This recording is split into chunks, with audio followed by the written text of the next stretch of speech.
দেখুন আমাদের মানে বাঙালি দর্শকদের, আমি জানি না ভারতবর্ষের ক্ষেত্রেও বোধহয়, যে একটা ধারণা রয়েছে যে কোনো কোনো অভিনেতা কমেডিয়ান, ভিলেন বলছি না বা নায়ক বলছি না, কমেডিয়ান।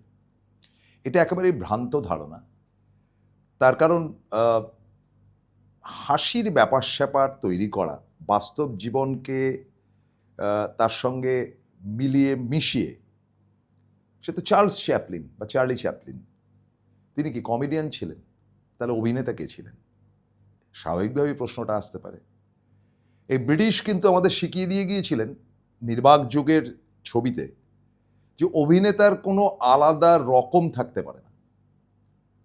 তিনি খুব ভালো অভিনেতা বলেই তিনি কিন্তু হাসির চরিত্রে ভালো করে অভিনয় করতে পারেন, এবং এটাকে আরো দৃঢ়ভাবে আমাদেরকে কাছে অনুধাবন করবার জায়গায় নিয়ে গিয়েছিলেন কিন্তু সত্যজিৎ রায়।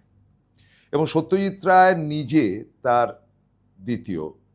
তৃতীয় ছবি পরশপাথরে তিনি তুলসী চক্রবর্তীকে নিয়ে আসলেন। প্রথম ছবিতেও তুলসী চক্রবর্তী ছিলেন পথের পাঁচালীতে, ছোট্ট একটু ওই মাস্টারের চরিত্রে, যিনি একাধারে মুদিও বটে আবার অন্যধারে পণ্ডিতও বটে, মানে পাঠশালাও তার চালাচ্ছেন।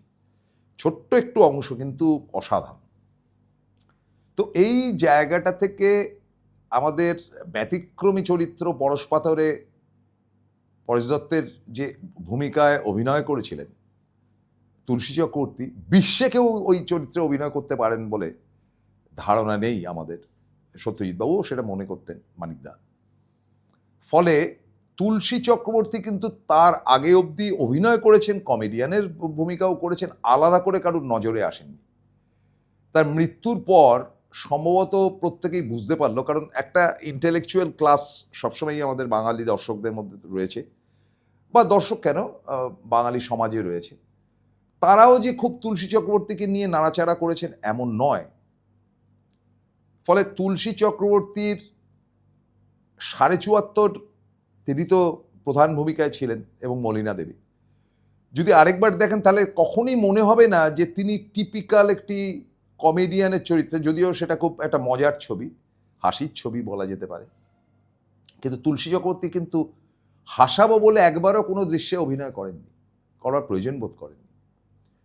এবং ছবিটি দেখবেন, তার গাম্ভীর্য, তার সপ্তাহান্তে একদিনের জন্য বাড়িতে আসা, কারণ মেস চালান, মেসের মালিক, এবং তার স্ত্রীর সঙ্গে রোম্যান্টিকতার যে একটা সুযোগ ছোক করে খুঁজে বেড়ানো, এগুলো তার মধ্যে কিন্তু ভয়ঙ্কর রকমভাবে ছিল, ভীষণ রকম। এবং তুলসীবাবু পরবর্তী অধ্যায়ে আরও হয়তো অনেক ছবি করতে পারতেন, কিন্তু তিনি এত দরিদ্র ছিলেন, হাওড়ার একটি মানে অজ গলিতে থাকতেন তিনি, হাওড়া শহরে, সেখান থেকে বাসে করে যাতায়াত করতেন, পয়সার মুখ কোনোদিন দেখেননি। তো তুলসী চক্রবর্তীর পরে যদি এরকম ধরনের সব ধরনের চরিত্রের মধ্যে দিয়ে ভালো অভিনেতা খুঁজতে চেষ্টা করা যায়, তবে নিঃসংকোচে নিঃসন্দেহে তিনি জহর রায়। চমকে যাবেন হয়তো, কি বলছেন এসব। হ্যাঁ, জহর রায় হাসিয়েছেন প্রচুর, থিয়েটার সিনেমা দুটো একসাথে তিনি করেছেন। জহর রায়ের মানে পরিচালনায় পর্যন্ত রংমহলে দিনের পর দিন নাটকও হয়েছে, এবং চরিত্রগুলো হয়তো কমেডিয়ানের ছিল তো বটেই। কিন্তু যেটা দেখা গেছে জহর রায়কে ব্যবহার করেছিলেন মানিকবাবু বা সত্যজিৎ রায় তার ছবিতে, একটা তো পরশপাথরের চাকরের ভূমিকা, সারা ছবিতে একটা ডায়লগও বোধহয় নেই, অথচ বারবার আবির্ভূত হয়েছেন জহরবাবু, বাড়ির কাজের লোক। এবং কাজের লোক বলতে এমনটাই যে সে ছবির মূল ভূমিকায় থাকা তুলসীবাবুর যেমন একেবারে একটা ভাঙাচোরা নিম্ন মধ্যবিত্তর ঘর থেকে বেরিয়ে এসে বিরাট অট্টালিকায় যখন বসবাস শুরু করলেন, তখনও কিন্তু তার একটি কাজের লোক ওই জহর রায়। তিনি একাধারে রান্না করছেন, তিনি একাধারে বাবুকে সেবা করছেন, হুকোটে এগিয়ে দিচ্ছেন, আবার সময় মতো তিনি গিয়ে আবার গেটটাও খুলে দিচ্ছেন, অর্থাৎ দারোয়ান কাম কুক কাম সার্ভেন্ট এভরিথিংস। এবং এতটাই লয়াল যে শেষ দৃশ্যে দেখা যায় যে যখন সব কিছু হারিয়ে বা ছাড়িয়ে তুলসীবাবু ফিরছেন তার পরিবারের সঙ্গে একটা টমটম গাড়িতে, তার পেছনে বসে জহর রায় বিড়ি ফুঁকছেন আর ভেতরে এরা বিড়ি খাচ্ছেন। জহর রায়ের যেটা অনুধাবন করা গেছে বা যেটা বোঝা গেছে, জহরবাবুকে কিন্তু ঋত্বিক ঘটকও নিয়েছিলেন তার ছবিতে, একটা নয় একাধিক ছবিতে। এবং ঋত্বিকবাবুর ছবিতে জহর রায় মোটেই কোনো কমেডিয়ানের চরিত্রে অভিনয় করেননি, কোনো হাসাহাসির ব্যাপারই ছিল না। এবং সুবর্ণরেখা দেখতে বসে আমার মনে হয়েছিল যে এই মানুষটাকে কেন ব্যবহার করা হয়নি। বাট সুবর্ণরেখা আমি একটু বয়সকালেই দেখেছি, আমাদের ছেলেবেলায় সুবর্ণরেখা দেখার বয়স ছিল না, বা তখন আমি কতটুকু ছিলাম আমার খেয়ালও নেই।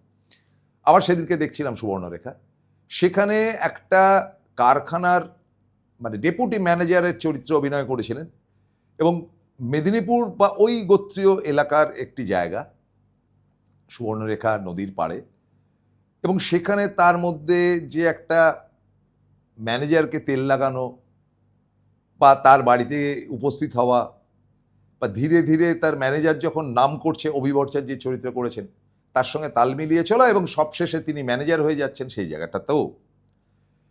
এবং বলা বাহুল্য যে তেমন ভালো লোকের চরিত্র সেটা ছিল না, কিন্তু সেটাও কিন্তু জহর রায়ের নিখুঁত নিপাট পারলে দেখে নেবেন সুবর্ণরেখা। ফলে জহর রায়ের ক্ষেত্র থেকে আমি বারবার বলতে পারি যে তার ভিন্ন ভিন্ন ধরনের ছবি, যেটা অরবিন্দ মুখোপাধ্যায়ের ধন্যী মেয়েতে আমরা দেখেছিলাম যে দুটি চরিত্র দুদিকে রয়েছে এবং তাদেরকে কেন্দ্র করেই কিন্তু মূল গল্পটি তৈরি হয়েছে।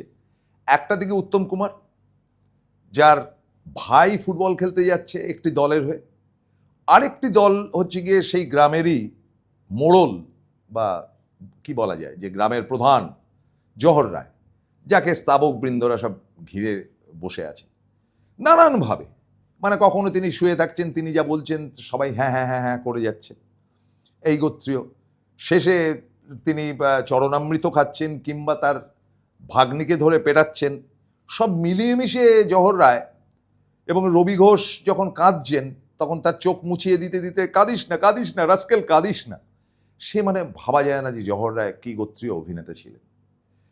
ছিলেন বলেই তো তিনি কখনো তপন সিনহা, কখনো অজয়কর বা বড় বড় অভিনেতাদের, এই বড় বড় পরিচালকদের নানান ছবিতে তিনি কাজ করেছিলেন, যে জায়গাটা ভানু পায়নি।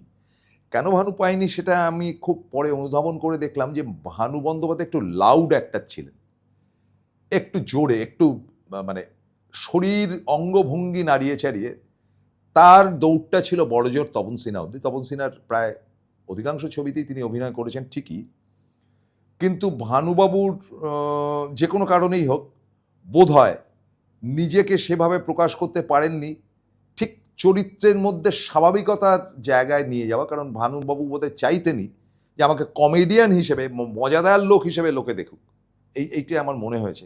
যার জন্য ভানু কখনো জহর রায় বা তুলসী চক্রবর্তীর সমসাময়িক হয়ে সমতুল্য হতে পারেননি। কিন্তু ওই মাসিমা মালপোকামু সেটা কিন্তু আমাদের মধ্যে খুব জেগে রয়েছে। আমি একবারও বলছি না যে ভানু বন্দ্যোপাধ্যায় খারাপ অভিনেতা, তিনি নায়কের চরিত্র অভিনয় করেছেন, সিরিয়াস অভিনয়ও করেছেন, কিন্তু সর্বক্ষেত্রেই একটু লাউড। এবং তার টিপিক্যাল বাঙাল, তিনি পূর্ববঙ্গের লোক ছিলেন বলে তাকে সেইভাবে যেন একটু বেশি ব্যবহার করার ফলে মানে অতি ব্যবহারে ক্লিশে হয়ে যাওয়া, সেই জায়গাটা কিন্তু ভানু বন্দ্যোপাধ্যায়ের একটা মাইনাস পয়েন্ট বটেই।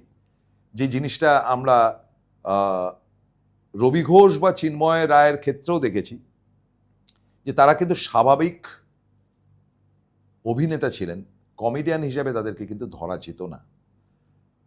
রবি ঘোষ বা চিন্ময়কে নিয়ে আরও একদিন অনুষ্ঠান করা যাবে, কিন্তু আজকে এই তিন ব্যক্তিত্বের সঙ্গে মানে একাধারে জহর রায়, ভানু বন্দ্যোপাধ্যায় এবং তার আগে তুলসী চক্রবর্তী, যারা সেই সময়টা আমাদের আনন্দ দিয়েছেন অভিনয় করে, ন্যাচারাল অভিনয় করে। কিন্তু ওই তার মধ্যে একটু যেন ছিটকে গেছেন ভানু কোনোভাবে। জহর রায় এবং তুলসী চক্রবর্তী আনপ্যারালাল, তাদের ছবি বারবার করে দেখতে ইচ্ছা করেছে, বারবার করে দেখেছি এবং বারবার করে বুঝতে চেষ্টা করেছি। এবং জহর রায় থিয়েটার তো অকল্পনীয় ভালো, চমৎকার। সরজুবালা দেবীর সঙ্গে একসাথে অভিনয় করেছেন বহুবার রংমহলে, সেটাও আমরা দেখেছি। ফলে এই তিন কিংবদন্তি মানে তৎকালীন তুলসীবাবু, জহরবাবু এবং ভানুবাবু, তিনজনকেই শ্রদ্ধাঞ্জলি বা নমস্কার জানিয়ে শেষ করছি আজকের মতন। দেখা হবে আবার পরের এপিসোডে চেনা চিত্র অজানা গল্পতে।